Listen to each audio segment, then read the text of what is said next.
Hey everybody. Today, this video is being prepared for Wednesday, September 28th. Um, we're looking at, of course, the hurricane, but hurricanes, plural, the tempests, the storms that are brewing or that are already underway. They have a regional, national, international effect on global economies. There are things that are being stirred up by you know who right now. The end game playbook. They are frantic because they know that time is running out. They're running the 2 minute warning drill, and we have to be just as determined, if not more so, using no conventional weaponry, but putting your two hands together and working under in a business partnership with the commander in chief, with the one who we should run everything by so that they can sign off on it, give you a spiritual notary stamp, and then you can proceed forward so you don't look like somebody who's just going gung ho. And they're going to be, the demonic is going to be shooting monkeys in a barrel. No bueno. Um, Today, the verse for meditation is the seventh and final words stated by Jesus from the cross, John 19, verse 30. It is accomplished. Now, on Sunday of this past week at Sunday service, Ambassador Gandalf, aka Colonel Kilgore from Apocalypse Now, he doesn't pull punches, was talking about us needing to do more celebration of the uh, joy that is held by Jesus. Well, that joy came, to quote Winston Churchill, with a lot of blood, sweat, and tears. Literal, literal. So Jesus, we didn't celebrate prematurely until the work was completed. It's like the equivalent of ordering some food, the combination platter, and only finishing, let's say it's a fish taco platter, only finishing the fish tacos and not finishing the rice and beans.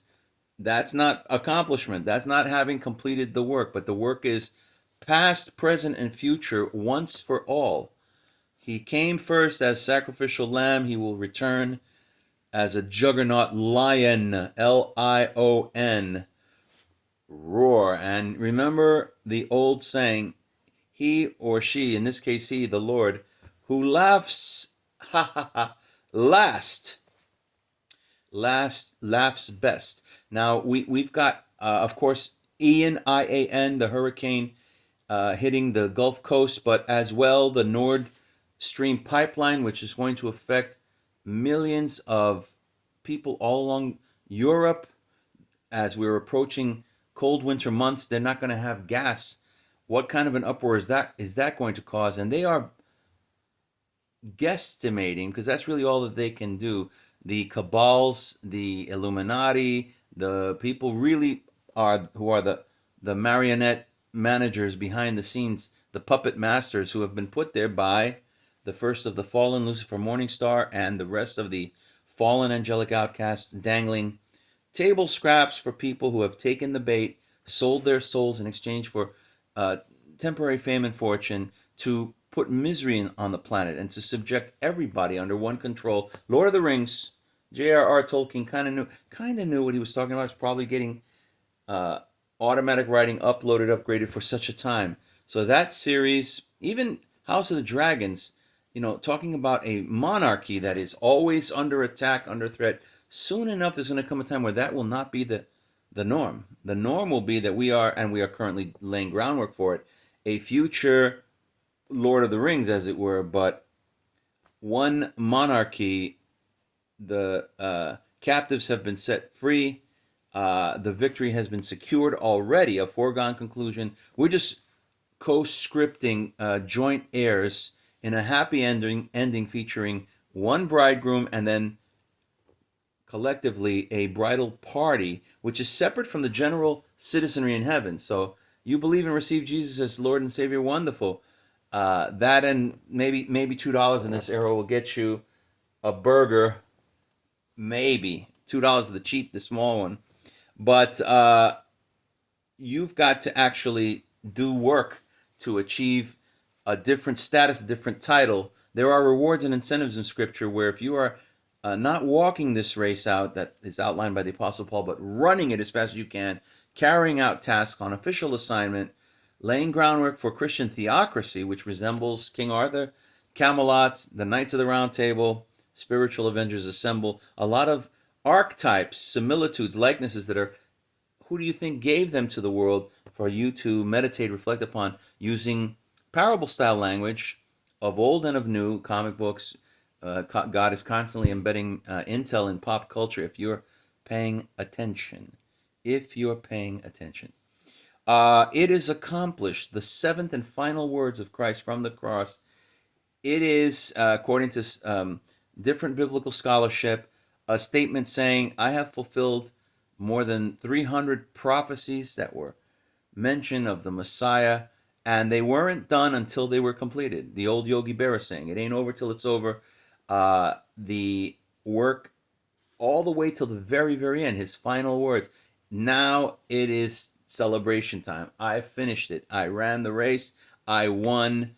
I have secured custody of the those who were in the grave before Christ had fulfilled the law and won the keys to salvation through his atonement, through his selfless sacrifice way back when.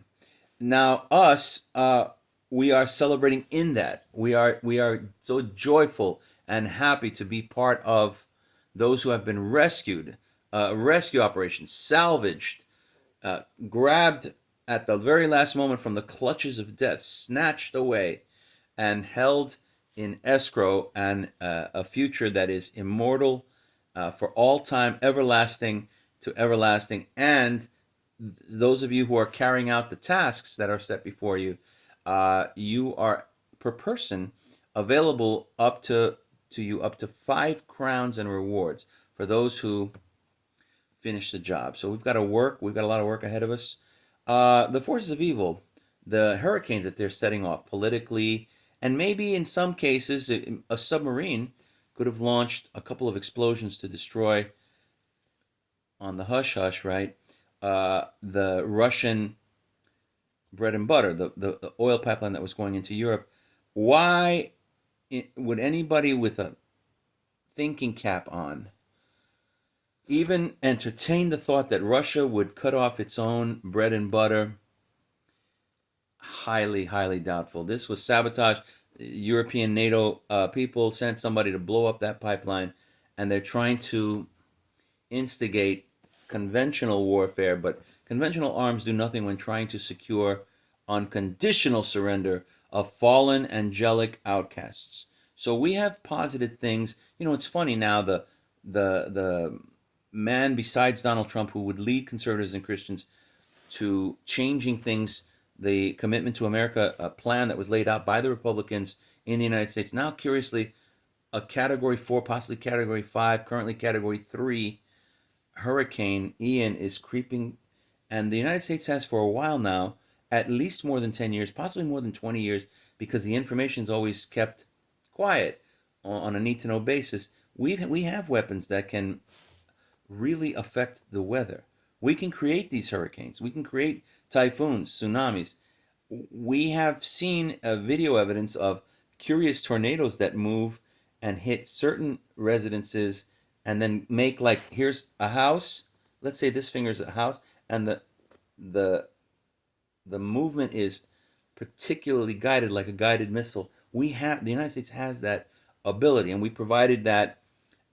You need to share that kind of intel with other people. Let them know when you cut and paste, or just share the outright daily digital devotional magazine. This here, where all those goodies are there, and believe me, there are a lot of social media so-called giants that are trying to keep that information from being spread like wildfire. Just yesterday, Facebook announced a new partnership, a think tank, whatever they want to call it, bunch of dum-dums, or purposefully. Remember, Jesus from the cross saying, Father, forgive them, for they know not what they do, was not a blanket summary of everybody, because there were some people in the chorus of idiots, the people that were there observing, they knew full well what they were doing. So there are There are people out there who know what they are doing. This is different. And so you're going to get a lot of information about that and about today's information concerning accomplishment and also the storms that are brewing, the storms that are in the midst of happening right now. So I wouldn't listen. There are no stupid questions. Conspiracy theories often become conspiracy fact after a while and leave no stones unturned. You know, history has a weird repeat cycle, and I've had a lot to meditate upon recently because I'm approaching on September 30th the 1 year anniversary of my having fallen into a diabetic coma. They gave me a 30% chance to live. I came out of it. Lord said, "No, kid, you got work to do. Batman, I still need Batman on the ground." Well, here I am, Lord. What do I got to do? Let's go. Let's go. Beth El. Here I am. Beth dash El. El being El Shaddai, El Tibor. There's so many L's. The Lord is my strength. The Lord is my security blanket. Linus from Peanuts. The here I am. Send me, Beth El. Send for me, Lord. So I've had 1 year. What have I done? I've kept it going each and every day. Batman has grabbed his share of the cup is overflowing. Eh? That's a metaphor. Ooh la la. I got some of it on my shirt. Cup is overflowing. You will drink from you will share in this order. It's in the employee manual. You will share in the sufferings before you share in the spoils. But remember, the spoils are once you've accomplished things, not midstream. There are so many projects that start off rah, rah, rah, and then die off before even getting completed. Not this guy. Completed. And on the flip side of this card, completed each and every month, a sacred vow, a solemn promise kept to help those less fortunate who are in direct line of economic disruption and germ warfare. They are on the front lines and still here. Even as nervous as they were, and they have it in their archives, in their vaults, local affiliate ABC did 4 pieces on Batman. Local homeless hero is fighting for his life. They may have had ulterior motives because I don't trust but verify, right? So I did. First of all, I didn't even know that they were going to interview me at the time, and you had my family weeping and people praying all over, and a lot of good came out of it. But then also after I came out of it, the news was there to say, well, you need to push the vaccines. And me in my state, and I never took the vaccines, FYI, even though I was in for 3 things: diabetic coma, the China virus, and a pneumonia. All 3 hit at the same time. Perfect storm. They had put me on a ventilator in the hospital, and I came out of it. But they had given me, before I even went into the hospital, before the vaccine, because I was resisting it to the Dickens, then I became a poster child for it that probably subjected a lot of homeless people to unnecessary, experimental, perhaps bioweapon. Again, leave no stone unturned.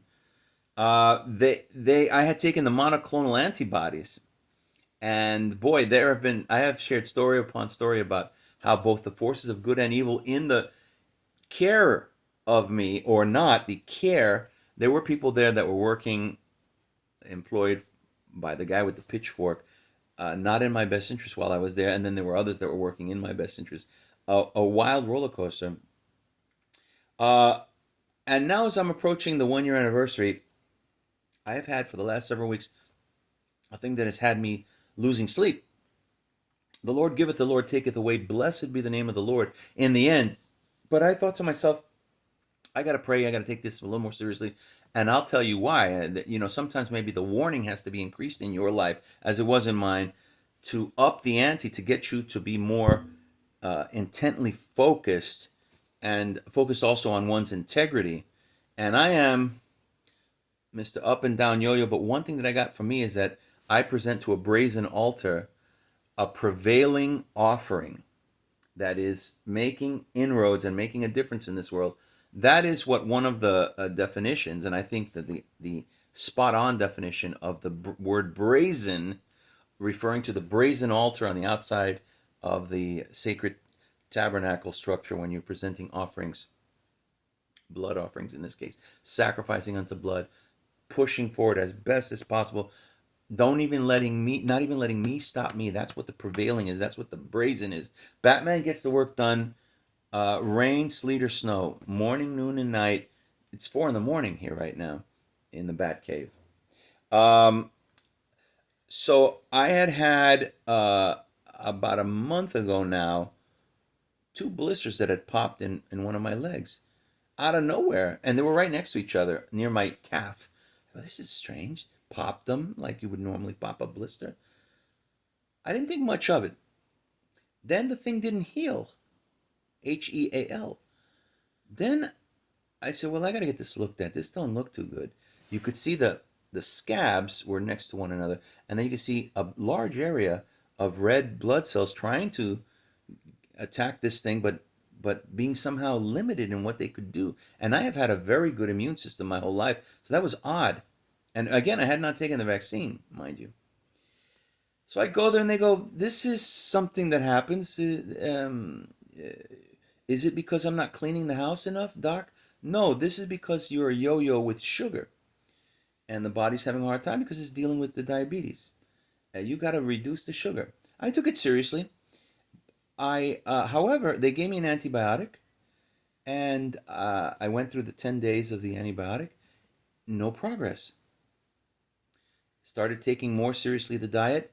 Then, on my other foot, overnight, I was sleeping. Well, the cabbie sleeps midday. My my right foot. Remember, the first one was on the left uh, calf. The right foot doubled in size. I looked like I had the foot from Shrek, and I was really scared at that point. And I go, and it was painful. I couldn't even walk. I was hobbled like a cripple. Barely could walk. I went to the emergency room. And I documented a lot of this here, so you can scroll down and find out more right here. But 8 hour wait at the emergency room. The doctor there said, well, this is either one of two things. This is either bacterial infection or gout. Both are treatable. We're going to put you on an antibiotic. Oh, by the way, the for the calf, I went back to, this is, sorry, in between those two things, I went back to the same doctor about the calf who gave me the initial thing of antibiotics. And at the time, that doctor, she said, this is either this bacterial infection on the blisters or it's MRSA, which is another more virulent, a more dangerous infection. She ended up giving me, after the 10-day regimen, she ended up giving me the antibiotic for the MRSA. So stupid me, like most people, don't really know the vernacular, the vocabulary of the hospitals.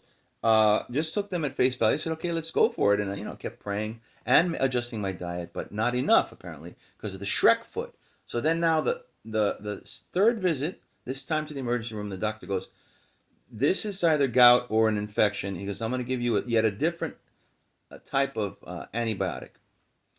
So I went through that regimen and progress, the foot shrunk back to normal, but still you could see that it wasn't able to entirely get rid of everything on the foot and walking hobbled, hurting.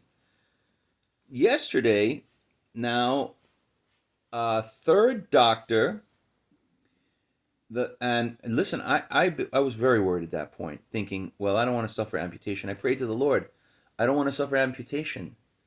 If you have to cut my life short, okay, but I want to go in intact, complete. I don't want to be, thy will be done. The Lord giveth, the Lord taketh away. Blessed be the name of the Lord. But this is what I'm petitioning. This is what I'm praying about. And Holy Kiss, thanks to many of you who have been praying over this issue. I said, I hope it's not something that can't be cured or something. I started getting very nervous. My diet changed where I've stopped almost 100%, 99% stopped eating red meat. And that's a big one. And drinking a lot more water, that's another big one. Eating more vegetables, that's another big one. And with those three things, I have been losing weight, and that will also help in the body's ability to self-heal or help the medicine heal even more. So this new doctor said, well, we're going to put you on yet another antibiotic, a stronger one, because it's not gout, she said. I can see your foot. This is not gout. So we're not going down that path. It's just that you need to up the current diabetic medications that you're on. Stay on that diet, and we're going to add this. She actually added two meds. One was for blood pressure.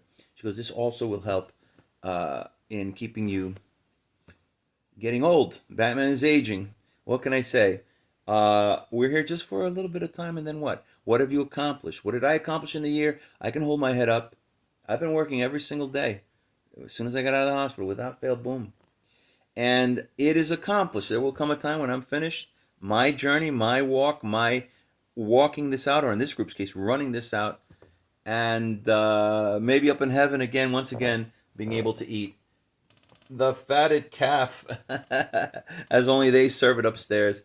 Don't you think, after all, that among the many who have moved from the here to the hereafter, are world class chefs?